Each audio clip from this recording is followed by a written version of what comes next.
Welcome back to Pound for Pound Reactions. So, title of the video, Spence Crawford rematch. So, I was looking on Twitter and it looks like Spence has until, let's see here, it says here until August 29th to see if he wants to take the rematch, and it is up to Crawford to fight at 147 and 154. Now, Crawford is the type of guy that he doesn't care. He knows, he's so confident in himself that he knows he's going to win. He can, if the contract stated that it could be at 160, he would be like, I don't care, let's do 160. Could care less. So, with that being said, I think Crawford is going to say 154, no problem. You guys want to move up? I'm good. I'm still going to beat you. I mean, my humble opinion is Spence is going to get another beating. It might be less than what it was. We just all know how one-sided it was.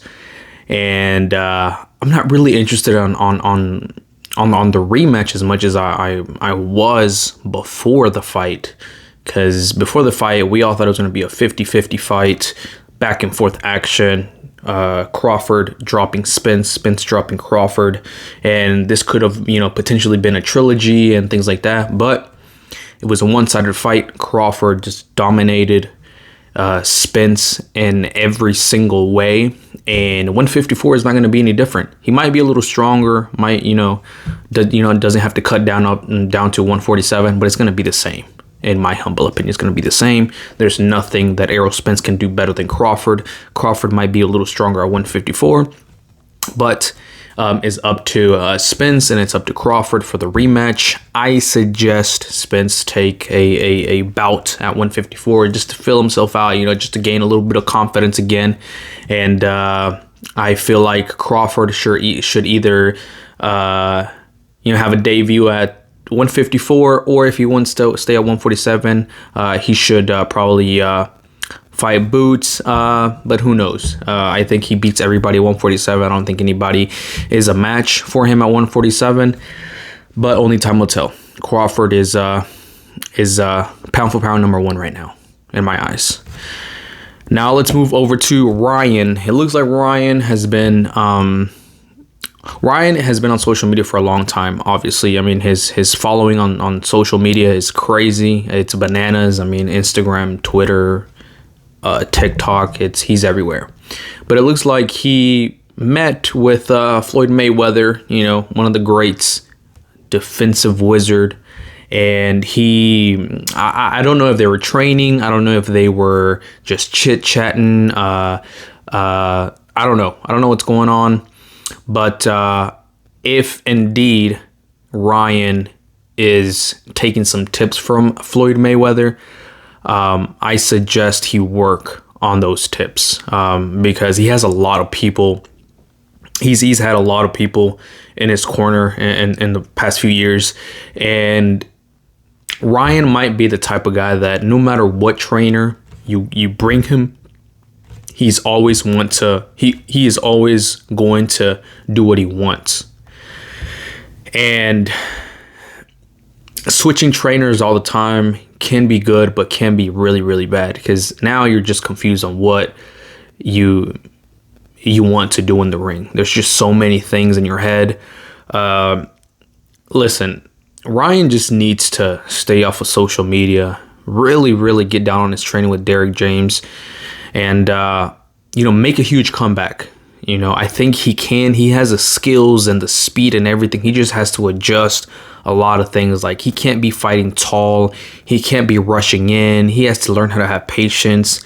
I think Eddie Reynoso was a good trainer for him, but I think Ryan was just a little too desperate to learn everything really fast. And then when it didn't go his way, he's like, you know what? I don't think this trainer's for me.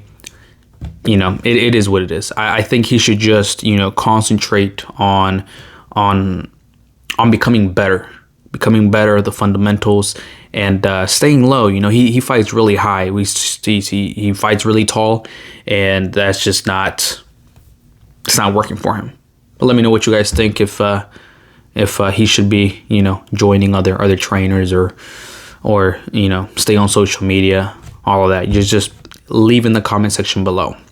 Now for the final topic for this video, Canelo had an interview with PBC, I believe. I'll link the podcast in the description. So everybody is in the same, well, everybody that's not like a journalist or involved with Showtime, we all think that Al Haymon is not a real character. Sometimes he never shows up. I mean, I don't think he's part of that. I think he just works behind the scenes and makes everything move behind the scenes. So for a lot of people, he's a mythical character. But Canelo said that he did actually meet Al Haymon, and he wanted to meet him, or he met with him a couple of times because Canelo said that he likes to know the promoters, know the people involved. And he said that Al Haymon is cool, he's chill, he's really good to his fighters. So, Canelo coming to PBC, being treated the way he's been treated is just amazing. He is, the boss of his own career. Every time he fights, it's always a 1 or 2 or 3 deal fights, nothing long like he used to do. Because I'm assuming he found out the hard way that, the people behind the scenes, as far as Golden Boy, were not working in his favor. So now he's working with Al Haymon, says that he's a great dude, chill dude, and takes care of his fighters, which is really important in the fighting game. You have to, be with somebody that cares about you and whatnot. And, he's bringing the bag, so you can't get mad at that. So PBC, Al Haymon, putting on great shows the last few years, and you can't hate him. You can't hate the game. You can't hate Al Haymon. He's a good advisor. A lot of people says he's bad for boxing, but in the past few years, he's putting on really good fights. But that is it. Oh, also forgot, Isaac Cruz and Tank Davis is also, I don't know if it's already confirmed in negotiations and things like that. Pay-per-view, I know Tank is a star, but I don't know how that pay-per-view is going to go, But it might do really well, just because a lot of people thought that Cruz held his own, and he did. I want to see him a lot more aggressive in the rematch if it does happen, because I think he does have the tools. If you look at their fights, or if you look at their fight and you play it in slow motion, there's a lot of things Cruz read from Tank Davis. He was not letting him do the signature uppercut that Tank likes to do. He was always having that right hand right there in his chin, just glued on it, and Tank was never really, able to catch him with a flush uppercut. Cruz is very sturdy, great chin, power is there. There's a reason why Tank Davis didn't take the immediate rematch, or an immediate rematch, and there's a reason why he was very, very careful in that fight. But let me know what you guys think of that fight. Let me know what you thought about all these topics that we discussed today. More to come, on my TikTok. Subscribe to the channel. We're going to be doing a lot more reactions, a lot more fight breakdowns. If you'd like to support the channel, please subscribe and like and share, and we'll see you guys in the next video.